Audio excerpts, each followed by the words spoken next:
True. Nervous. Very, very dreadfully nervous. I had been and am, but why will you say that I am mad? The disease had sharpened my senses, not destroyed, not dulled them. Above all was the sense of hearing acute. I heard all things in the heaven and in the earth. I heard many things in hell. How then am I mad? Hearken and observe how healthily, how calmly I can tell you the whole story. It is impossible to say how first the idea entered my brain, but once conceived, it haunted me day and night. Object there was none, passion there was none. I loved the old man. He had never wronged me. He had never given me insult. For his gold I had no desire. I think it was his eye. Yes, it was this. One of his eyes resembled that of a vulture, a pale blue eye with a film over it. Whenever it fell upon me, my blood ran cold. And so by degrees, very gradually, I made up my mind to take the life of the old man and thus to rid myself of the eye forever. Now, this is the point. You fancy me mad. Well, madmen know nothing, but you should have seen me. You should have seen how wisely I proceeded, with what caution, with what foresight. I was never kinder to the old man than during the whole week before I killed him.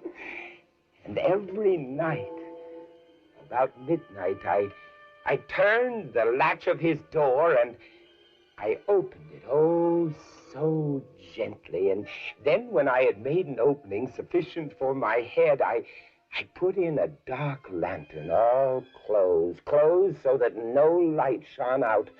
And then I thrust in my head. Oh, you would have laughed to see how cunningly I thrust it in.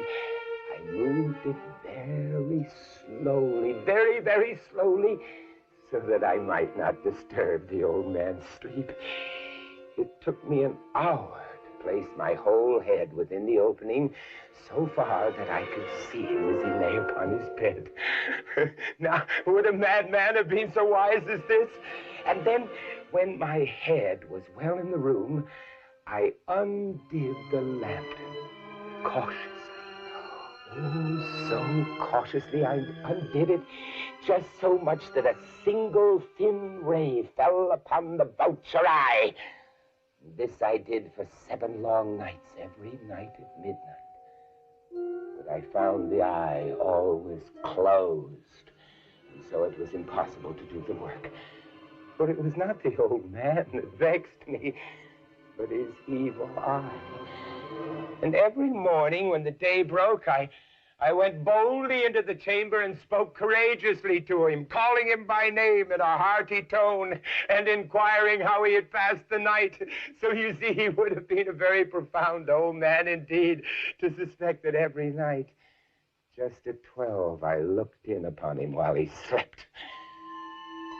Upon the 8th night, I was more than usually cautious in opening the door. A watch's minute hand moves more quickly than did mine. Never before that night had I felt the extent of my own powers. I could scarcely contain my feelings of triumph. I had my head in the room and was about to open the lantern when my thumb slipped on the tin fastening and the old man sprang up in the bed crying out, "Who's there?"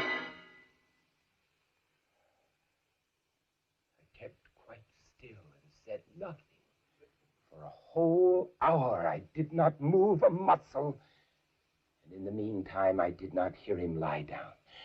He was still sitting up in the bed listening.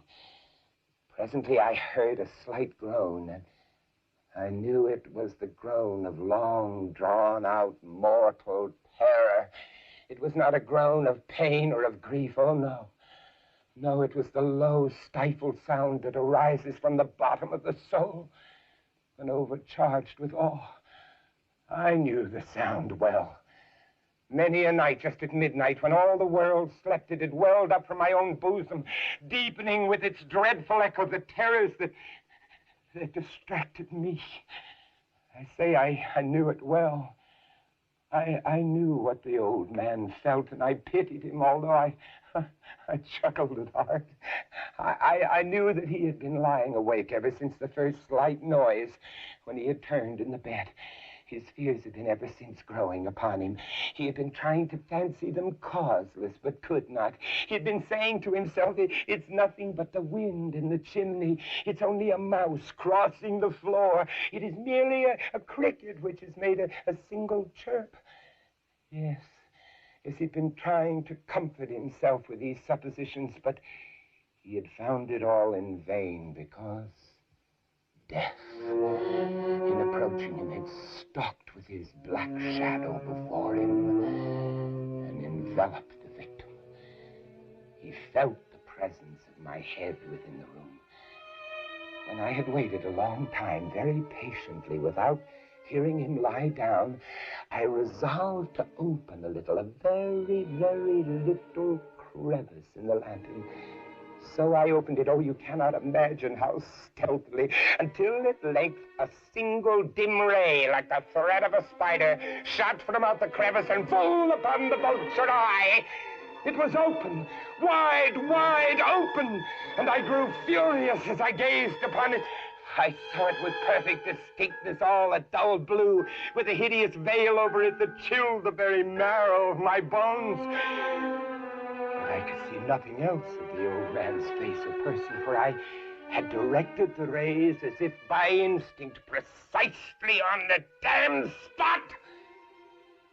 Now, have I not told you that what you mistake for madness is but over acuteness of the senses? Now I say, there came to my ears a low, dull, quick sound, such as a watch makes when enveloped in cotton. I knew that sound well, too. It was the beating of the old man's heart. It increased my fury as the beating of a drum stimulates the soldier to courage. But even yet I refrained and kept still. I scarcely breathed. Meantime, the hellish tattoo of the heart increased. It grew quicker and quicker and quicker and louder every instant. The old man's terror must have been extreme. It grew louder, I say, louder every moment. Do you mark me well? I have told you that I am nervous, so I am. And now, at the dead hour of the night, amid the dreadful silence of this old house, so strange a noise as this excited me to uncontrollable terror.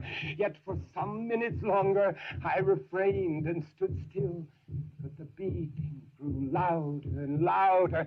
I thought the heart must burst. And now, a new anxiety seized me. The sound would be heard by a neighbor. The old man's hour had come. With a loud yell, I threw the lantern and leapt into the room. He shrieked once, only once.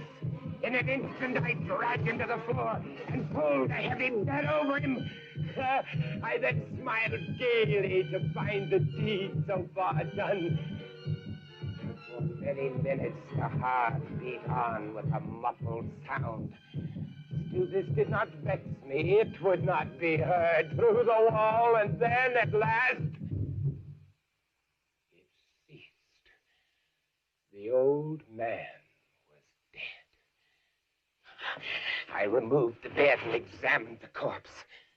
Yes, he was stone dead. I placed my hand upon the heart and held it there for many minutes. There was no pulsation. He was stone dead. His eye would trouble me no more. Now, if you still think me mad, you will think so no longer when I describe the wise precautions I took for the concealment of the body. First, I dismembered the corpse. I cut off the head, and then the arms and the legs.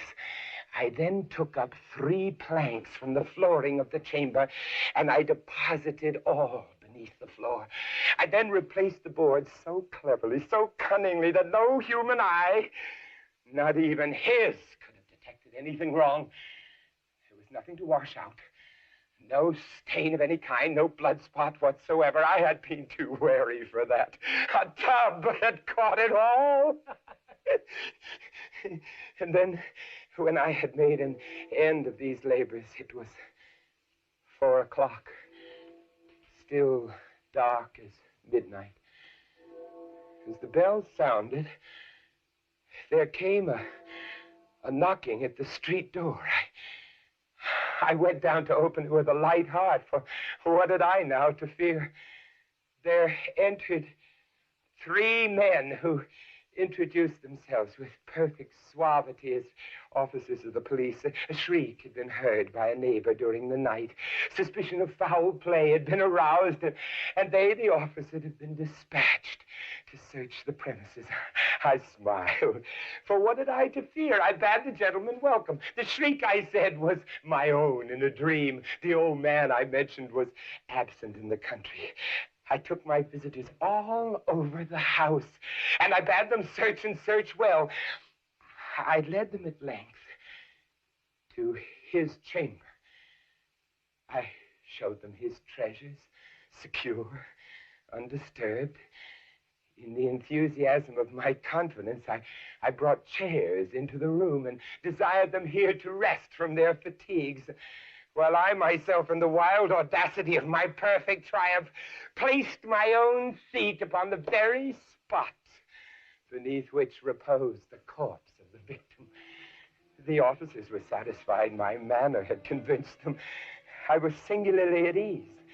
They sat, and while I answered cheerily, they chatted familiar things. But ere long, I felt myself getting pale, and I wished them gone. My head ached, and I fancied a ringing in my ears, but still they sat and they chatted. The ringing became more distinct. I talked more freely to get rid of the feeling, but it continued and gained definitiveness until at length I found that the noise was not within my ears. It was a low, dull, quick sound, such a sound as a watch makes, enveloped in cotton. I gasped for breath, yet the officers heard it not. I talked more quickly, more vehemently, but the noise steadily increased. I arose and I argued about trifles, but the noise increased steadily. Why would they not be gone? I paced the floor to and fro with heavy strides, as if excited to fury by the observation of the men, but the noise steadily increased. Oh, God, what could I do? I foamed, I raved, I swore. I swung the chair upon which I had been sitting, grated it upon the boards, but the noise rose above all. It grew louder, louder, and still the men chatted pleasantly and smiled. Was it possible that they heard not? Oh, Almighty God, no, they heard. They suspected. They knew. They were making a mockery of my horror. I could bear those hypocritical smiles no longer. I felt that I must scream or die. And now again, hark, louder, louder, louder, louder. Villains! Dissemble no more. I admit the deed. Tear up the planks. Here, it is the beating. of his hideous eyes.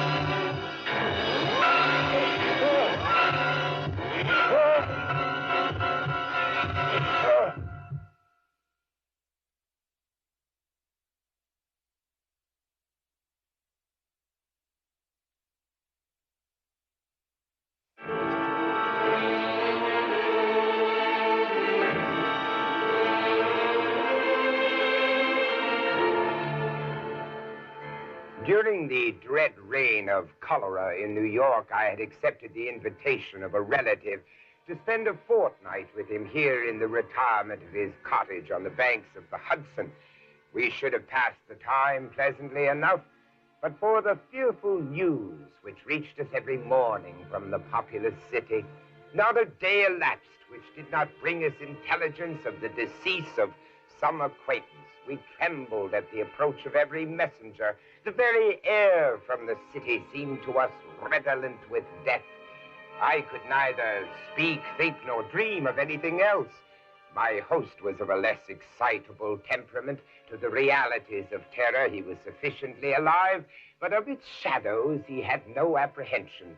I was not so fortunate, and the palsying fears of evil and death had taken possession of my soul. My state of mind had been well primed for the terrifying incident which soon took place.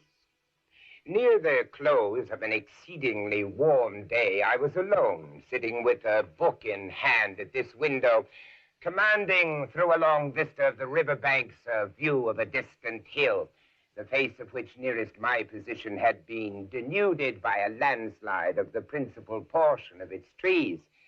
My thoughts had been long wandering from the volume before me to the gloom and desolation of the neighboring city.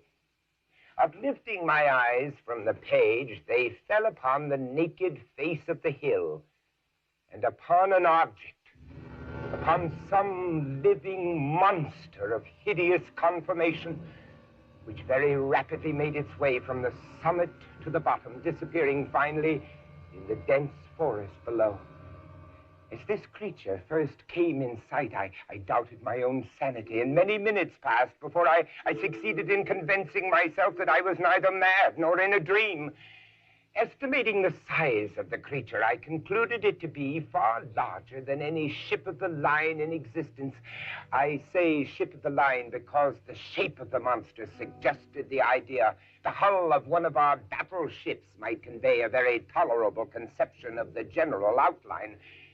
The mouth of the animal was situated at the end of a tube, some 60 or 70 feet in length, and about as thick as the body of an ordinary elephant. Near the root of this trunk was an immense quantity of black, shaggy hair, more than could have been supplied by the coats of a score of buffalo, and projecting from this hair downwardly and laterally sprang two gleaming tusks, not unlike that of the wild boar, but of infinitely greater dimension. The body was fashioned like a wedge with a point toward the earth. From it there were outspread two pairs of wings, each wing nearly 100 yards in length, one pair being placed above the other, and all thickly covered with metal scales, each scale apparently some 10 or 12 feet in diameter. But the chief peculiarity of this horrible thing was the representation of a death's head, which covered nearly the whole surface of its breast, and which was as accurately traced in glaring white upon the dark ground of the body as if it had been carefully designed by an artist. While I regarded this terrifying animal, and more especially the appearance on its breast, with a feeling of horror and awe, I perceived the huge jaws at the extremity of the trunk suddenly expand themselves, and from them there proceeded a sound so loud and so expressive of woe that it struck upon my nerves like a knell. And as the monster disappeared at the foot of the hill, I fell almost fainting to the floor.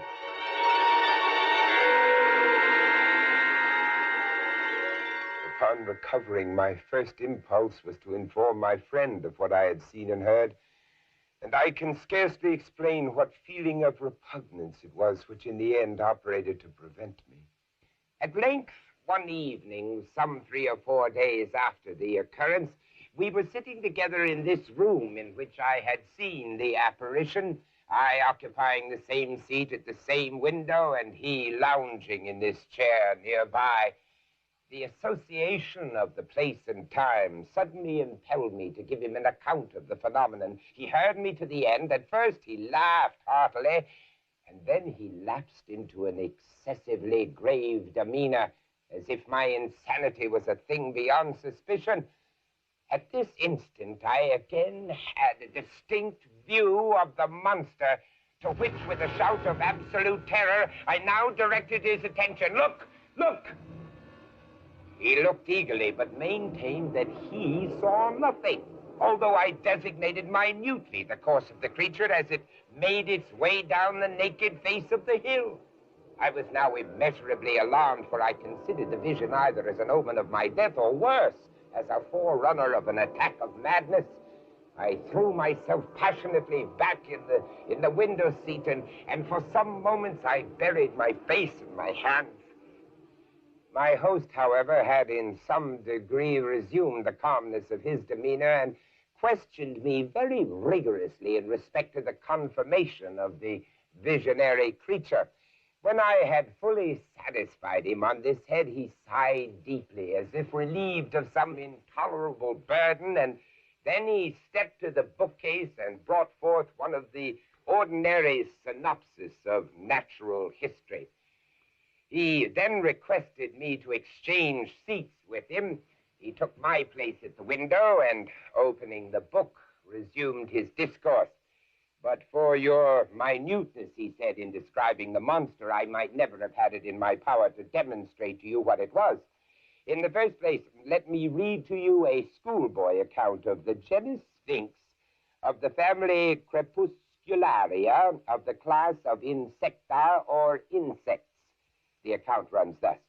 4 membranous wings covered with little colored scales of metallic appearance, mouth forming a rolled tube produced by an elongation of the jaws, upon the sides of which are found the rudiments of mandibles and downy palpi. Abdomen pointed, the death-headed Sphinx has occasioned much terror among the unlearned by the melancholy kind of cry which it utters, and the insignia of death which it wears upon its corselet. He closed the book and leaned back in the seat, placing himself accurately in the position which I had occupied at the moment of beholding the monster. Ah, there it is, he exclaimed. It is reascending the face of the hill, and a very remarkable creature I admit it to be. Still, it is by no means so large or so distant as you had imagined it. For the fact is that as it wriggles its way up this thread which some spider has wrought along the window sash, I find it to be about the 16th of an inch in its extreme length, and also about the 16th of an inch distance from the pupil of my eye.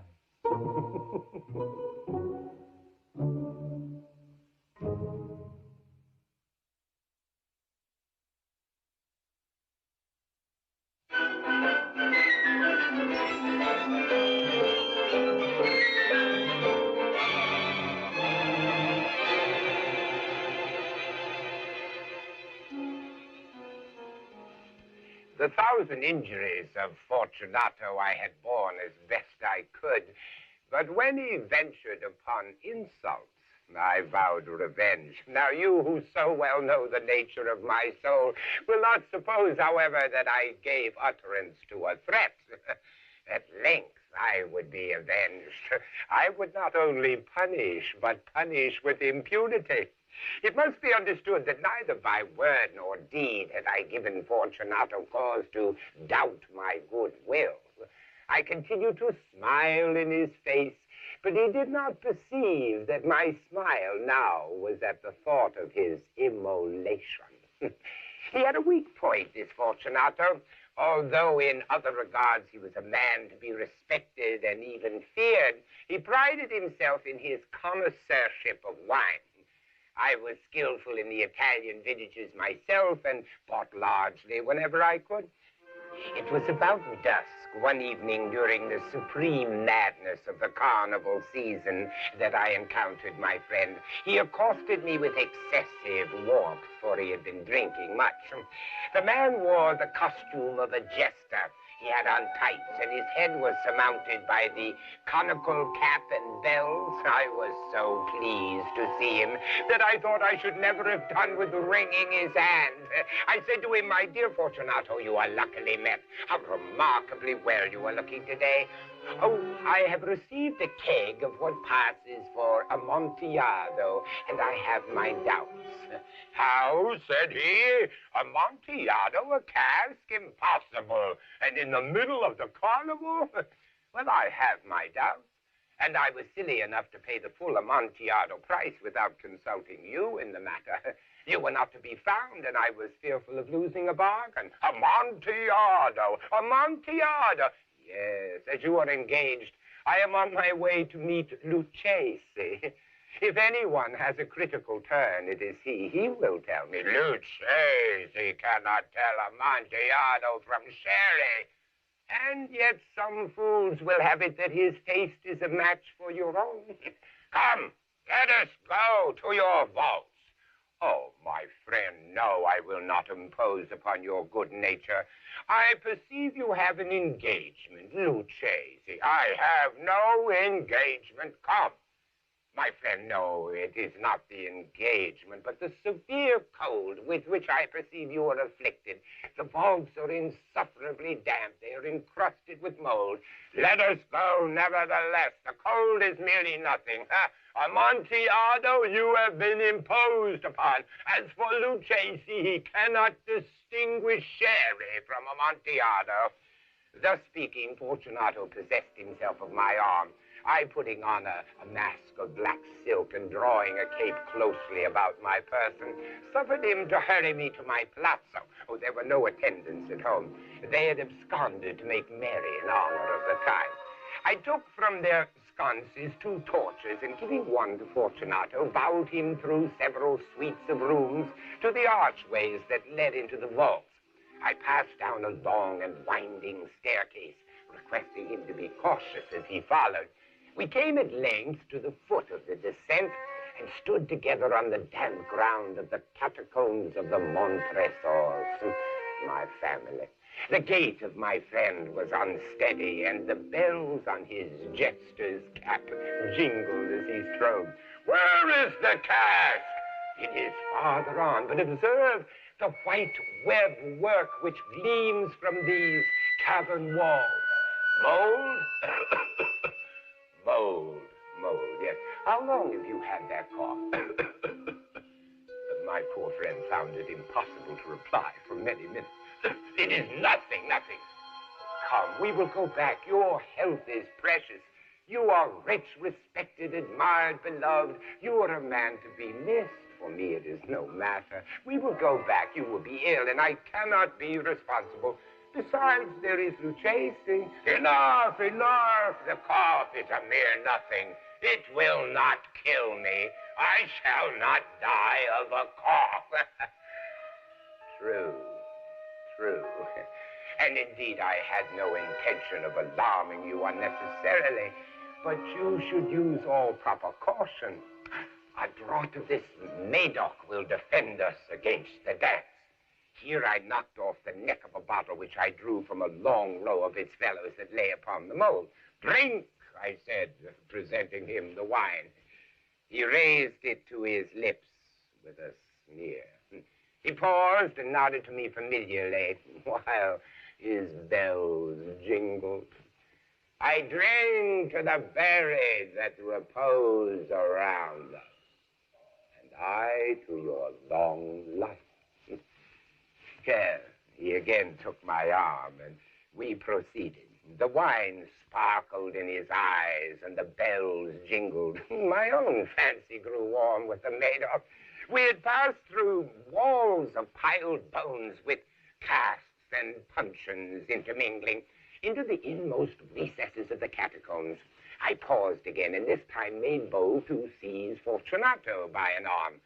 The mold, you see, it increases. It hangs like moss upon the vaults. We are below the river's bed. The drops of moisture trickle among the bones. Come, we will go back ere it is too late. Your cough, it is nothing. Let us go on. Let us proceed to the Amontillado. Be it so. He leaned heavily upon my arm. We continued our route in search of the Amontillado. We passed through a range of low arches, descended, passed on, and descending again, arrived at a deep crypt in which the foulness of the air caused our torches to glow rather than flame. At the most remote end of the crypt, there appeared another room, less spacious. Its walls had been lined with human remains, piled to the vault overhead in the fashion of the great catacombs of Paris. Three sides of this interior crypt were still ornamented in this manner. From the fourth, the bones had been thrown down and lay in a mound upon the earth.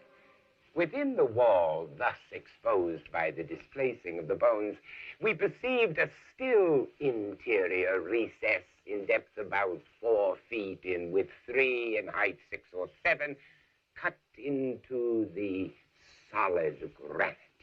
Proceed. Herein is the Amontillado. As for Lucchesi, he is an ignoramus. He stepped unsteadily forward while I followed immediately at his heels.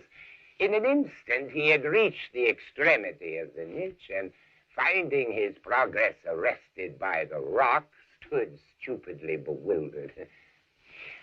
In the surface of the granite, there happened to be 2 iron staples. From one depended a short chain, from the other a padlock.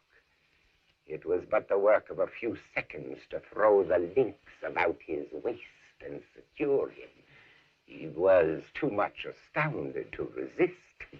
Withdrawing the key, I stepped back from the recess.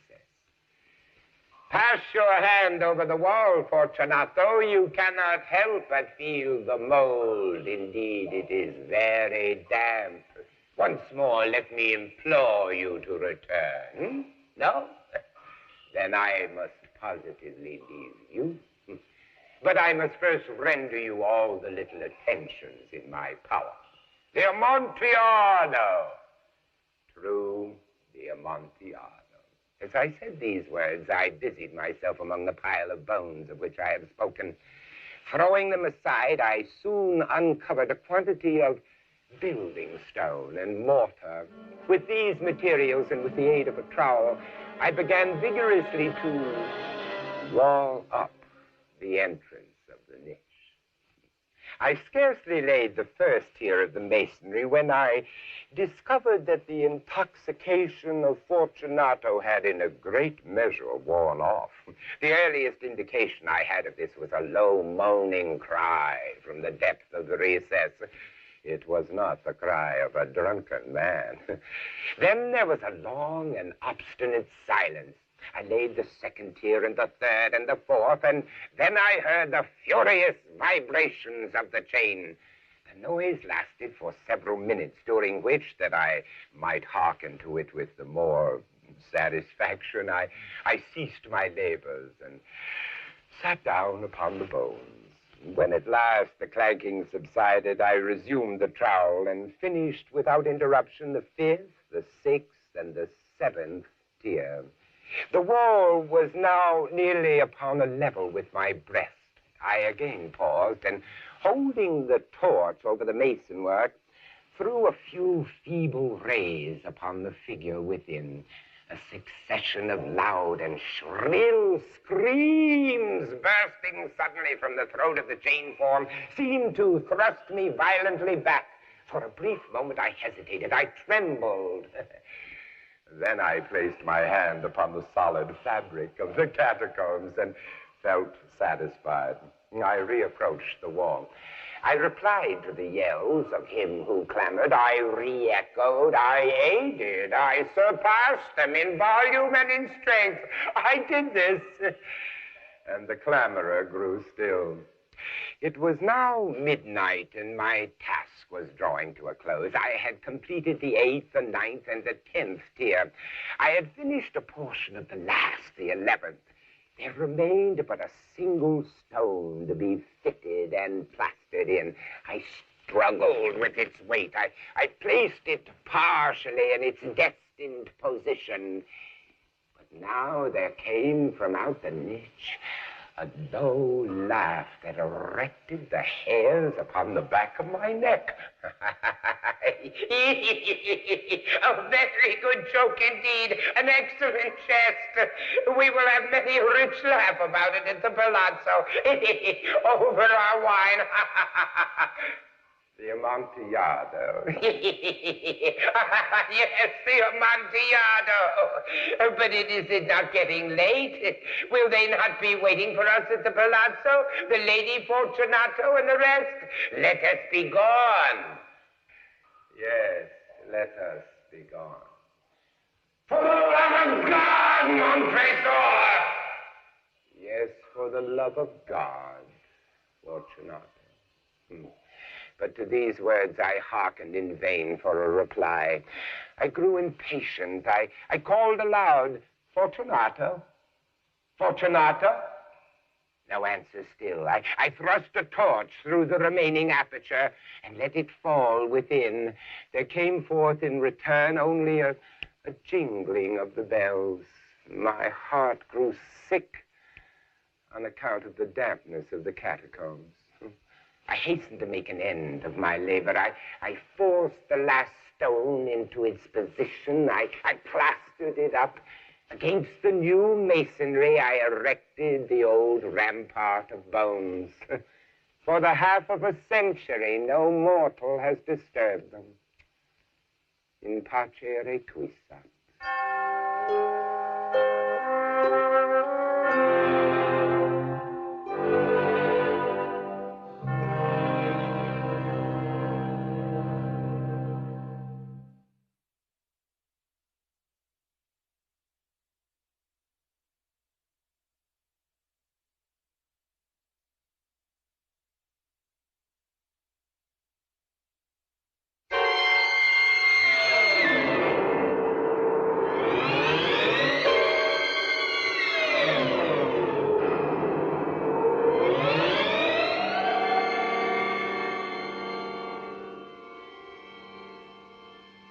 I was sick unto death with that long agony.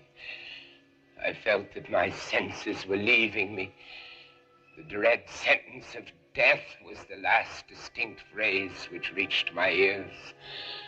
After that, the voices of the Inquisition judges seemed to merge in one dreamy, indeterminate hum. I saw the lips of the black-robed judges, white and thin even to grotesqueness, writhing with their deadly locution, fashioning the syllables of my name and the decree of death by torture. And then the blackness loomed close up against my skin, snuffing out even the evil whiteness of those damning lips, driving all sensibility into retreat in a mad rushing descent as of the soul into Hades. Then silence and stillness and night were the universe. I had swooned. Yet shadows of memory reflect dimly upon the inner walls of my mind. Shadows of tall figures that lifted and bore me down, down to a place of flatness and dampness and silence.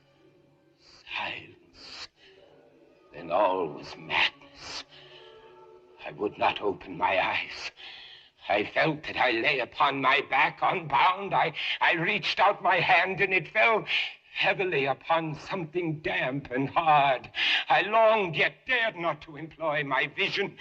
It was not that I feared to look upon things horrible, but that I grew aghast lest there should be nothing to see. At length, with a wild desperation at heart, I quickly unclosed my eyes. My worst thoughts were confirmed. The blackness of eternal night encompassed me. I struggled for breath.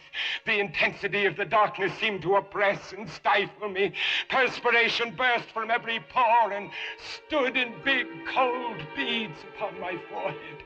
I thrust my arms wildly above and around me, clawing, grasping, reaching for something, either damnable or saving, but something.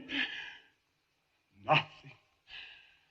The agony of suspense grew intolerable, and so I arose. Cautiously, I stepped forward, my eyes straining from their sockets in hope of catching some faint ray of light. But the blackness was still a disguise, and until finally a wall, smooth, slimy, cold, a wall. Followed it up, stepping with all that careful distrust inspired by the thousand vague rumors of the horrors of Toledo. Finally, I took courage. I resolved to quit the wall and to cross the enclosure in as direct a line as possible. The floor was treacherous with slime. I advanced cautiously, some 10 or 12 paces in this manner, when suddenly I stumbled and fell violently on my face.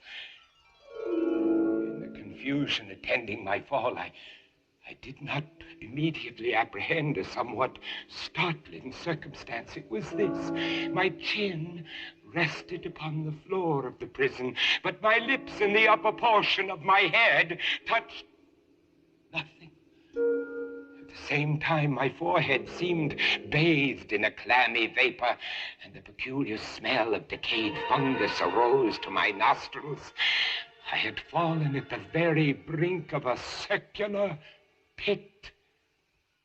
Groping about the masonry, just below the margin, I succeeded in dislodging a small fragment and let it fall into the abyss. Many, many seconds I waited and hearkened to its reverberations as it dashed against the sides of the chasm in its descent. At length there was a sullen plunge into water, succeeded by loud echoes. At the same moment there came a sound resembling a quick opening of a door overhead, while a faint gleam of light flashed suddenly through the gloom and as suddenly faded away. Shaking in every limb, I groped my way back to the wall, resolving there to perish rather than risk the terrors of the pit. Agitation of spirit kept me awake for many long hours, but at length I fell into a deep slumber. Upon arousing, I found that objects around me were visible, a wild, sulphurous luster. By that, I was enabled to see the extent and aspect of the prison. What I had taken for masonry seemed now to be iron in huge plates. Figures of hideous fiends in aspects of menace with skeleton forms overspread and disfigured the walls. In the center of the floor yawned the circular pit from whose jaws I had escaped. Then I realized that I was securely bound to a low framework of wood, strapping past in many convolutions about my body, leaving at liberty only my head and my left arm, said that only with much exertion could I supply myself with food from an earthen dish which lay by my side on the floor. The food in the dish was meat, pungently seasoned. Looking upward, I surveyed the ceiling of my prison. It was some 30 or 40 feet overhead, and suspended therefrom was what appeared to be a huge pendulum, such as one might see on antique clocks. While I gazed at it, I fancied that I saw it move, ever so slightly. I watched it for some minutes, somewhat in fear, but more in wonder. Then a noise attracted my notice, and looking to the floor, I saw several enormous rats. They had issued from the pit with ravenous eyes, allured by the scent of the meat. It required much effort and attention to scare them away from the food. When I again cast my eyes upward, what I saw confounded and amazed me. The sweep of the pendulum had increased in extent by nearly a yard. But what mainly disturbed me was the idea that it had perceptibly descended. I now observed, with what horror it is needless to say, that its lower extremity was a crescent of glittering steel, about a foot in length from horn to horn, the horns upward, and the under edge evidently as keen as that of a razor, and it hissed as it swung through the air, inch by inch, with a descent only appreciable at intervals that seemed ages. Down and still down it came. Days passed ere it swept so closely over me as to fan me with its acrid breath. I prayed for its more speedy descent. I grew frantically mad and struggled to force myself upward against the sweep of the fearful scimitar. And then suddenly I fell calm and lay smiling at the glittering death as a child would at some rare bauble. I saw that the crescent was designed to cross the region of my heart. It would fray the serge of my garment. It would return and repeat its operations again and again. But the fraying of my garment would be all that for several minutes it would accomplish. To the right, to the left, far and wide, down, steadily down it crept, with the shriek of a damned spirit, to my heart, with the stealthy pace of the tiger. I alternately laughed and howled as the odor of the sharp steel forced itself into my nostrils. Down, relentlessly down. It vibrated finally within 3 inches of my bosom. 10 or 12 sweeps would bring the steel in actual contact with my clothing. And then, with this observation, there suddenly came over my spirit all the keen, collected calmness of despair. For the first time in many hours, or perhaps days, I thought of the rats. They had been literally swarming around the low framework upon which I lay. They were wild, bold, and ravenous, their red eyes glaring upon me as if they waited for motionlessness on my part to make me their prey. What food, I thought, have they been accustomed to in the pit? They had devoured in spite of all my efforts to prevent them all but a small remnant of the contents of the dish. Although my plan was scarcely sane, I proceeded at once to attempt its execution. With the particles of the oily and spicy meat which now remained, I thoroughly rubbed the restraining binding wherever I could reach it. Then I lay breathlessly still. At first, the ravenous animals were startled and terrified at the change. Observing, however, that I remained without motion, 1 or 2 of the boldest leapt upon the framework and smelted my bonds. This seemed the signal for a general rush. They leapt in hundreds upon my person. The measured movement of the pendulum disturbed them not at all. Avoiding its strokes, they busied themselves gnawing the anointed bindings. They pressed, they swarmed upon me in ever accumulating heaps. They writhed upon my throat. Their cold lips sought my own. I was half stifled by their thronging pressure. Disgust, for which the world has no name, swelled my bosom and chilled with a heavy clamminess my heart. Yet 1 minute, and I felt that the struggle would be over. Plainly, I perceived the loosening of the strapping. I knew that in more than one place it must be already severed. With a more than human resolution, I lay still. Nor had I erred in my calculations, nor had I endured in vain. I at last felt that I was free. Stroke of the pendulum already pressed upon my bosom. It had divided the serge of my garment. Twice again it swung, and a sharp sense of pain shot through every nerve. But the moment of escape had arrived. At wave of my hand, my deliverers hurried tumultuously away. With a steady movement, I slid from the embrace of the bindings and beyond the reach of the scimitar. I was free, free! But still in the grasp of the Inquisition. I had scarcely stepped from my wooden bed of horror when the motion of the hellish machine ceased, and I beheld it drawn up. My very motion was undoubtedly watched. Free! I had but escaped death in one form of agony, to be delivered unto worse than death in some other. With that thought, I rolled my eyes nervously on the barriers of iron that hemmed me in. I observed that the figures of the fiends upon the walls had now assumed a startling and most intense brilliancy. Demon eyes of a wild and ghastly vivacity glared upon me from 1,000 directions. It was unreal.